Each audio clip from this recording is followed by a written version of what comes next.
Di suatu hari ketika aku sedang bersantai di rumah. Wanjay, ada event Jepangan di Kuningan coy. Wibu aja bersosial. Lu kelamaan belajar di rumah gas. Nolep banget, gue lebih nolep daripada Wibu. Apa gue nyoba ikutan aja ya? Barangkali dengan mengikuti event ini gue bisa menambah pemahaman gue tentang perkembangan pop culture sebagai suatu fenomena sosial. Mungkin ini juga akan menambah pemahaman gue tentang cara kerja dunia sekarang ini. Selain itu mungkin gue juga bisa menambah koneksi dan peluang baru buat project-project gue ke depannya. Oh iya, konten. Gas lah.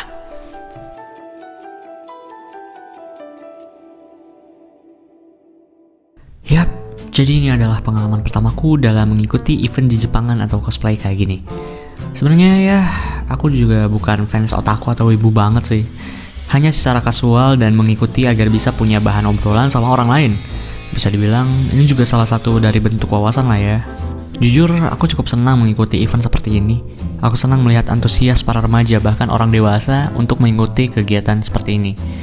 Betapa hebatnya budaya pop dalam menarik antusiasme dan mendorong orang-orang untuk mau berkumpul bahkan mengeluarkan pundi-pundi rupiah. Dari energi dan antusiasme mereka, aku ikut terbawa merasakan apa yang mereka rasakan. Perasaan semangat, senang, bahagia, termotivasi. Semuanya dengan kadar emosional yang sangat tinggi. Mereka menjadi begitu ekspresif, semuanya berkat relevansi event ini dengan dunia mereka. Dari sinilah kita bisa belajar bagaimana mereka melihat dunia dengan kacamata mereka sendiri. Selain itu, dari kegiatan cosplay, aku melihat bagaimana mereka begitu menjiwai karakter yang mereka tiru. Mereka bisa begitu percaya diri untuk mengekspresikannya. Dengan inilah bukti bahwa sebuah cerita, storytelling akan sebuah karakter memiliki dampak yang begitu besar pada bagaimana manusia berinteraksi. Dengan penokohan yang tepat, orang-orang terdorong untuk meniru. Dan itulah yang mungkin disebut sebagai role model. Selain itu, di event ini juga memiliki sebuah perlombaan. Dari sini kita melihat kreativitas lebih besar dari komunitas ini. Dan event ini bisa menjadi sebuah wadah untuk mereka berkarya. Pada dasarnya, komunitas ini juga penuh akan kesenian. Orang-orang biasanya menganggap budaya pop seperti ini hanyalah membuang-buang duit dan buang-buang waktu. Sebuah aktivitas yang sangat tidak produktif. Namun di sini aku mencoba untuk melihat dari sisi yang lain. Aku melihat kekuatan besar dari budaya pop ini hingga bisa membuat orang-orang antusias dan terdorong. Dan aku melihat ini sebagai peluang. Kita bisa melihat dan mencoba untuk memahami apa yang membuat mereka terdorong, bagaimana bentuk kebudayaan yang baru ini, dan apa dampaknya pada kemanusiaan secara keseluruhan. Dengan event ini juga bisa membuat orang-orang dengan minat yang sama untuk berkumpul dan bersosial, mendorong tumbuhnya sense of community. Sebagai seorang pembaca Daniel Goleman dan pembelajar ilmu sosial, psikologi, dan perilaku manusia, bahkan lain sebagainya, aku sangat percaya pada kebutuhan manusia untuk bersosial agar bisa hidup seutuhnya, bahagia, dan sejahtera. Aku melihat dunia saat ini begitu tandus dengan interaksi tulus yang terus berkurang, yang dimana saat ini interaksi manusia hanya sebatas formalitas dengan tujuan komersil. Seperti guru dengan kualitas mengajar yang buruk dan hanya melempar-lempar tugas yang tujuannya hanya untuk dapat gaji, sampai konten kreator yang membuat konten hanya untuk mencari views dan keuntungan. Di sini, event seperti ini bisa menjadi obatnya, di mana orang-orang akan berinteraksi secara tulus membicarakan hal-hal yang memang mereka suka. Mungkin dengan sedikit pengarahan dan sosialisasi, kita bisa membawa budaya pop ini ke arah yang lebih baik lagi. Maka dari itu, aku berniat untuk mempelajari lebih dalam perkembangan dari kegiatan-kegiatan ini. Dan tentunya budaya pop atau pop culture lah. Oh ya, aku juga mempelajari satu hal lain lagi, yaitu tentang ekonomi kreatif. Budaya pop seperti ini tentu bisa menjadi peluang untuk pelaku usaha ekonomi kreatif. Selain itu, masih banyak hal yang bisa kita explore dari hal ini. Maka dari itu, mari kita mulai explore peluang-peluang positif dari kegiatan ini. Peluang-peluang untuk membuat kebaikan pada diri sendiri, orang sekitar, masyarakat luas, hingga keseluruhan umat manusia. Dan aku tak sabar untuk melihat peluang-peluang yang baru itu. Oke, so jadi sekarang gue mau interview dengan bisa dibilang ketua pelaksananya dan kawan-kawannya juga, yang akan membahas tentang event ini gitulah. Karena banyak yang pengen gue pelajari dan gue share tentang event ini kepada kalian. Nah, selain itu gue mau curhat sedikit ya. Jadi tadinya gue tuh pengen bikin video interview ya. Nah, outfit gue tadinya pengennya kayak gini. Cuman Ya gara-gara kurang persiapan dan juga gue nggak ada partner dan HP gue, device gue ini bermasalah ya. Jadi kalau misalnya kepanasan tuh, kalau misalnya overheat, dia bakal susah dipencet dan bahkan nggak bisa dipencet sama sekali gitu. Dan kemarin cuacanya cukup panas jadi HP-nya nggak bisa dipencet gitu. Gue mau dokumentasi bikin footage sendiri pun susah. Jadi gue pakainya footage dari panitia gitu. Gue mintain aja lah, ya udah nggak apa-apa ya kan. Ya makanya dukung terus guys biar gue bisa ngebenerin kamera gue ya. Biar nanti kalau misalnya buat merekam sesuatu itu bisa lebih oke. Halo semuanya, jadi di sini gue udah bersama temen-temen dari panitia Hanami Matsuri ya. Ya, jadi boleh perkenalkan dulu dari kakak-kakaknya. Oke, sebelumnya terima kasih telah diundang ke acara spesial. Saya Diri Japa sebagai ketua pelaksana acara kemarin. Saya Hidayarin sebagai host. Aku Irliora sebagai host. Saya sebagai koordinator umum di panitia. Siapa namanya? Nama saya JJ.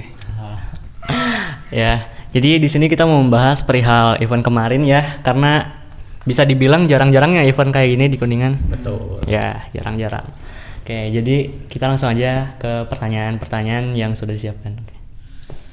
Nah, jadi pertanyaan pertama nih, kenapa sih kalian mau mengadakan event ini? Awalnya kayak gimana ceritanya? Pertama sih karena niat aja sih. Iseng lebih tempatnya. Oh iya, Gitu. iseng-iseng. Iseng. Kamu gimana? Apa? Kalau aku sih karena emang banyak yang nanya ya, teman-teman aku yang dari Kuningan tuh kan biasanya aku suka nge-event di mana-mana, terus dia itu nanya gini katanya, "Karin, kapan nih ada event di Kuningan gitu? Bikin dong." Jadi ya udahlah aku sepakatin sama dia terus ngajak teman-teman yang lain gitu. Ya, ya. Kalau aku sih dari awal kan di-invite sama Kak Rin sama Bang Japa kan katanya. Irli mau ini, Bang Japa mau bikin event, mau ikut gak jadi MC? Terus kayak aku mikir boleh juga ya gitu kan, nambah relasi pertama. Terus yang kedua juga ngisi waktu luang. Yang ketiga juga ya gimana ya, pokoknya pengen ikut cosplay yang ada di Kuningan teh. Biasanya kan ada di Cirebon gitu, kali-kali ada yang di Kuningan gitu. Menurut AJJ kumaha? Kalau saya sih sama ya alasannya sama Bang Japa Iya. ya kan awalnya kan diajakin juga gitu kan. Terus ngejelasin event gitu. Mumpung lagi nggak ada event 2025 ya. Jadi di Kuningan jadi kita di sini lah. Ya. Paling awal banget nih yang mau yang apa istilahnya punya ide paling awal banget siapa ya? Oh, ya, Kak Rin ya. dari Kak apa? Kak Rin. Oh, Kak Rin, iya. Keren banget nih. Jadi kalau event di Kuningan tuh emang misalnya mau nanya dulu nih, tahun ini pernah ada gak sih? Soalnya nggak sian kan baru sekarang doang nih tahu event kayak gini tuh, sebelumnya kan nggak pernah. Jadi gak tahu nih dari sejarahnya di Kuningan tuh kayak gimana event-event di sini tuh. Jadi sebelumnya itu di Kuningan ada komunitas cosplay. Itu berdiri di tahun 2023 sampai nge-hype sampai tahun 2024. Nah, di 2023 itu sempat ngadain 2 kali event. Di pertama di Gor Ewangga, kedua di 3 kali. Kedua di mini eventnya Arunika, ketiga di Uniko. Di Uniko. Ya, berarti ini yang keempat kali di Kuningan. Kelima sih sejujurnya. Soalnya yang keempatnya itu ada di Minara. Jadi di sana itu ada event Mobile Legends, lomba gitu. Tapi campur sama cosplay. Nah, ini berarti kehitungnya kelima. Gitu. Berarti ini tuh istilahnya event panggilannya event cosplay atau event Jepangan atau event wibu atau event apa nih? Sama aja sih, tapi kita lebih mencondongkan ke cosplay festival. Cosplaynya. Ya, cosplay festival. Gitu. Ya. Oke. Berarti kalau misalnya dari 2023 ya. Dari 2023 sampai sekarang baru 5 event, berarti kehitungnya cukup jarang dong ya? Cukup jarang. Bisa dibilang 1 semester sekali gitu. 1 semester sekali bisa dibilang gitu. Satu tahun ini baru di sini. Iya. Tapi kalau di daerah lain sering kayak di Cirebon gitu. Di Cirebon hampir tiap minggu ada. Oh, hampir tiap minggu. Iya. Ya berarti emang harusnya dibikin di sini soalnya takutnya jadinya yang di sininya keluar terus nih. Perputaran ekonominya pergi ke sana. Ke Cirebon. Ya oke. Mungkin buat tentang alasan kenapa mau ngadain event udah ya. Nah sekarang mau nanya nih, kira-kira proses di balik event ini sama tantangannya apa aja nih kira-kira? Lebih ke budgeting. Tantangannya di sana ya. Iya sih, tantangan tiap acara kayaknya budget. Iya betul. Sama struktur. Apa? Sama struktur panitia. Oh ya, struktur panitia. Ya. Budgeting, ada yang lain lagi? Terus lebih ke banyaknya kendala sih kali ya. Kendala-kendala. Panitia itu yang kita kumpulin ada 15 ya, 19 sebetulnya. Tapi karena banyak yang absen, jadi yang meluncur ke TKP itu cuma ada 7 sampai 8 orang doang yang bekerja. Itu juga dadakan gitu. Iya. Sih. Itu emang kepanitiaannya awalnya dipilihnya kayak gimana proses nerima panitia gitu? Awalnya nggak ada sama sekali. Jadi aku sama Rin itu berdua deal-dealan sama pihak Tirta, pihak kedua yang kolaborasi sama kita. Itu kita deal aja lah buat event gitu kan. Tapi kita teh bingung, aduh siapa aja ya. Akhirnya muncullah beliau yang punya relasi banyak gitu. Oh iya. Jadi istilahnya nggak ada kayak event organizer atau apa, tapi berarti dari teman-teman ya? Betul, dari kita sendiri. Oke. Selain itu ada yang lain lagi? Selain dari kepanitiaan sama budgeting? Udah sih itu aja. Oke. Lanjut aja ya ke pertanyaan selanjutnya. Kira-kira nih apa kesan kalian setelah mengadakan event kuningan ini? Kesannya guys? Lega. Cihuy. Kenapa bisa lega? Coba ceritain lebih lanjut lagi. Kayak seneng aja gitu, target kita dan goal kita itu bisa kecapai secepat ini gitu. Oh iya. Langsung tiba-tiba. Setahu kita tuh kalau ngadain event tuh pasti harus persiapan berbulan-bulan. Kalau kita tuh target sekian bulan, tapi ternyata dalam 1 bulan aja kita bisa nyelesain gitu. Hebat banget ya, tepuk tangan. Untuk ini apa? Kira-kira timnya tim apa ini? Unlimited Projection. Unlimited Projection. Siap. Keren banget ya. Project bayangan. Lega. Terus juga kan ingin membuat sesuatu yang berbeda gitu. Perasaan kita tersampaikan kepada para cosplayer sama pihak-pihak komunitas lain. Kan soalnya kalau di event cosplay itu udah makin sini tuh udah makin boring. Kayak contoh datang ke event, datang nggak tahu mau ngapain kan. Tapi kalau di kita itu membuat event tapi memberikan benefit juga kepada pengunjung. Lomba, ada lomba gak? Itu beda ya dari. Kalau di event kita juga kan setiap cosplayer yang datang itu bakal dapat snack, terus juga bakal dapat Virnang dan H+1 juga bakal bisa ditukerin juga. Sedangkan kalau misalnya di event-event lain itu biasanya kalau HTM mahal. Pas kita datang tuh ya udah cuman foto-foto, cuman bikin video, cuman ngeliat-liat acara-acara kayak gini kayak gitu. Sedangkan kalau di kita kan ada benefit-benefit yang bisa kita kasih ke pengunjung gitu. Jadi ada nilai lebih ya. Emang keren banget sih ini. Awal-awal langsung menciptakan ini kayak apa sih, perintis lah ya.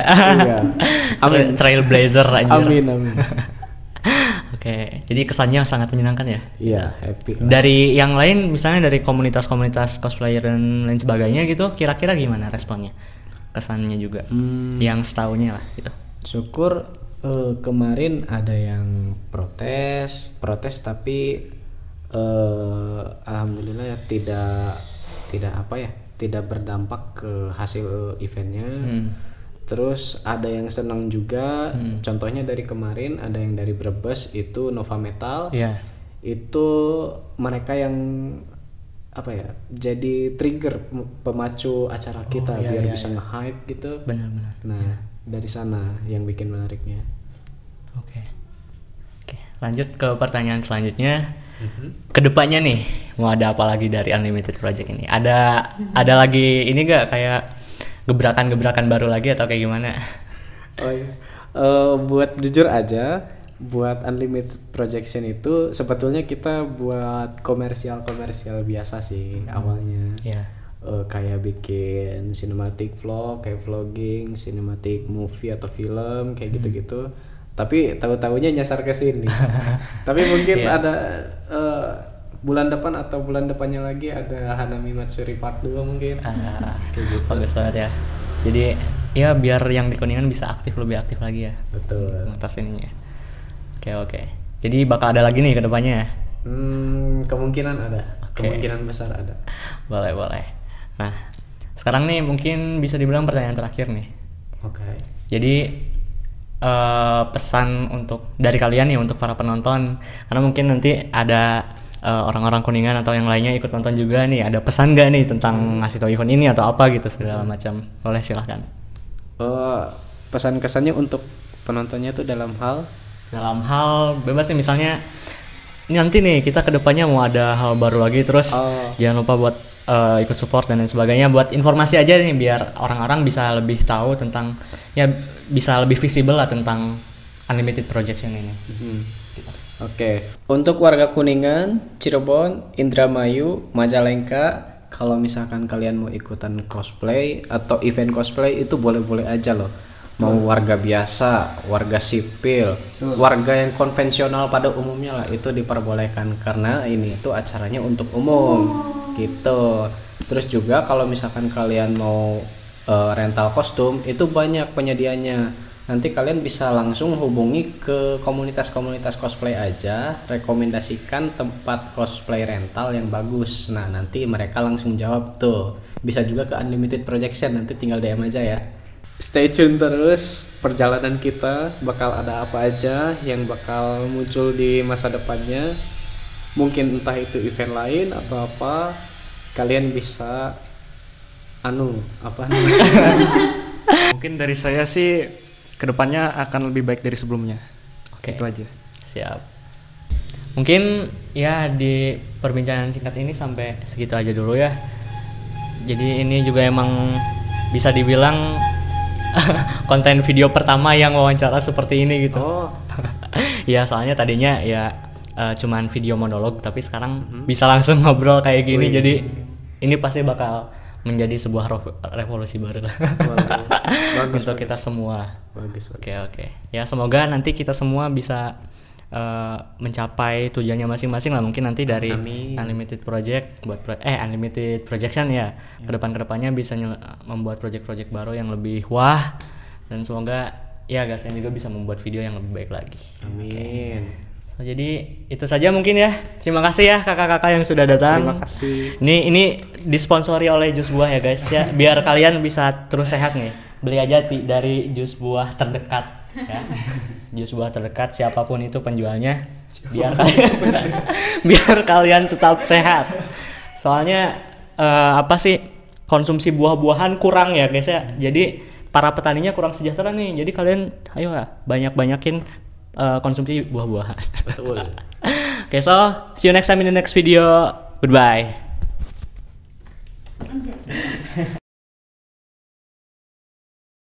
Ada pengalaman unik juga ketika event Hanami Matsuri ini berlangsung gitu. Jadi ada pengunjung yang membawa sebuah catur gitu. Dia gak tahu cosplay apa lah. Dia bawa catur. Terus ketika istirahat gitu ya, ketika nggak ada sedang persiapan apa gitu, nah dia ini main catur sama peserta lainnya gitu, pengunjung lainnya. Nah awalnya ada 1 orang masuk, 2 orang masuk, gue ikut masuk, tiba-tiba langsung berkerumun, 10 orang ikut nonton juga, 20 orang ikut nonton juga, dan ikut meriahkan permainan catur tersebut gitu. Sampai di akhir itu ketika permainannya selesai, semua tepuk tangan, wah meriah pokoknya mah. Jadi kayak keren banget anjir, tiba-tiba ada orang main catur, tiba-tiba rame, tiba-tiba semuanya ikut senang, antusias gitu. Jadi mungkin inilah contoh dari yang dinamakan herd effect dan juga domino effect gitu ya. Dimana ketika ada suatu nggak usah dijelasin lah. Dan dari sini juga kita bisa belajar gitu bahwasannya ketika kita jenuh dan bosan dan sebagainya dalam suatu event atau apain gitu, permainan itu bisa mencairkan suasana gitu. Salah satunya catur gitu. Jadi ya barangkali ini pemahaman yang cukup berguna.